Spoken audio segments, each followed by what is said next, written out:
dustman, he wears the dustman's hat. He wears God-blimey trousers, and he lives in a council flat. In the seaside town of Redcliffe, a special tribute, cast in bronze, stands to commemorate three brothers who, despite their humble beginnings, went on to conquer the world of music. Possibly Australia's most famous ambassadors for a long, long time, the Bee Gees! But to immortalise the essence of some of music's greats requires a master in their own right. I think everyone was in awe of what the Bee Gees were doing back then. I don't think you could turn the radio on without having some Bee Gees song playing. It was part of our growing up.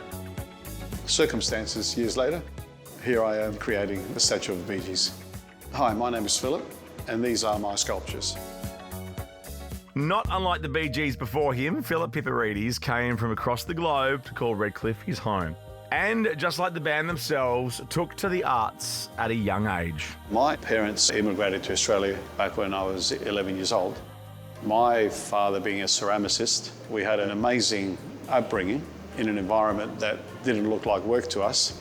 So as kids, we didn't go and kick a ball around, we played with clay. You can disappear into it. You can spend all day working and you don't really realise the amount of hours that you've had standing here until your back gets sore. The creative process of making a piece of artwork is one side of the passion. The other side is this transformation of molten bronze being poured.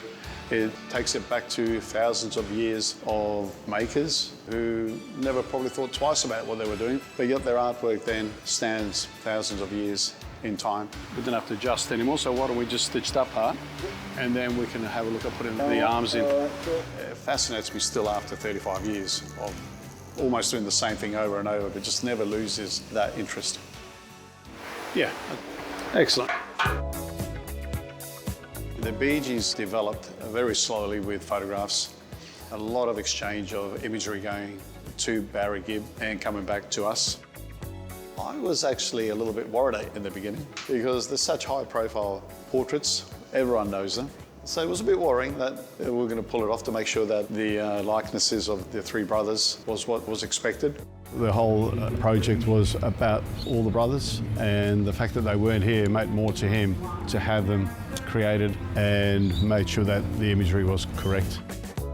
The most challenging portrait was Robin's. He had a very, very challenging face to make. Barry Gibbs came actually naturally. Maurice came quite quickly. But Robin, because of the nature of his face, I'm more fond of that portrait than the other two. From his cheeks to his forehead to his mouth structure, capturing all that and not making it look garish in any form was the more challenging of the three. Barry was the most happiest that his brothers were captured right. The energy on the opening day was just I think everyone was so excited by the second stage of the Bee Gees. We can die happy now. Before he unveiled the sculpture, he called me down to unveil them together. And then the big sign-off was when he shook my hand on the opening day and congratulated, so it was fantastic. Thanks for another wonderful memory. Look, I'm really proud of them. When you create them, it's one part of the process, and then the longevity, having them here long term. And occasionally we'll come past and have a look and think, they still look great standing here. It has to be the most beautiful thing I've ever seen because it's the three of us as we were at that point, 1958, where everybody had their jeans rolled up, bare feet, and life was either on the beach or in the bush. And it captures that, the statue captures that. Look, I'm proud of the achievement, and in a strange way, it doesn't seem to die off. It just seems to always be there. These works are just enjoyed by so many, and I don't think you need to be a Bee Gees fan to go there. It's just that the area is just incredible to visit as any tourist spot, I guess. So if you've caught the fever, take your dancing shoes out for a stroll down Bee Gees Way to celebrate the work of not one, but two local legends. When I look at the walkway and I look at the statue, I think, yeah, this is exactly where we were. This is exactly where we played when we were kids.